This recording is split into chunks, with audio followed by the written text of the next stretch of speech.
Everyone welcome back to my channel. સવારમાં ચા નાસ્તો કરીને મસ્ત રેડી થઈને ઓફિસ જવા નીકળી ગયો છું અને આ તડકામાં મેં આ ઢીંગલાને મસ્ત એન્જોય કરતા જોયો છે।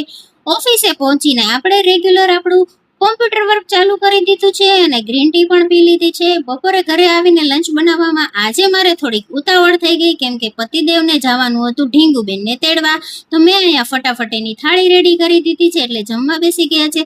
સાંજે ઓફિસેથી આવી અને ઘરે આજ કાંઈ શાક હતું નહીં એટલે હું ને મારા પતિદેવ બંને નીકળી ગયા છીએ જુબેલી શાક માર્કેટે શાક લેવા માટે। બધું શાક લઈ અને પછી રિટર્નમાં આપણને બહુ મોડું થઈ ગયું હતું એટલે કાંઈ વિચારવાનો ટાઈમ ન રહ્યો એટલે પતિદેવ માટે આપણે મસાલા ભાખરીને ચા બનાવી નાખ્યા છે અને ઢીંગુ માટે આપણે પાસ્તા બનાવી નાખ્યા છે। બંનેને ગરમા ગરમ જમવા બેસાડી દીધા છે। જમવાનું પતી ગયું એટલે આપણે બધા વેજીટેબલ લાવ્યા છીએ એ મસ્ત મજાના ફ્રીજમાં ગોઠવી દઈશું અને પછી ગરમી હતી એટલે આપણે નાઈને ફ્રેશ થઈ રેડી થઈ ગયા છીએ અને ઢીંગુ એમ કીધું કે મમ્મી લંચ બોક્સ માટે પોપકોર્ન બનાવી દે, તો અહીંયા હું એના પોપકોર્ન રેડી કરું છું।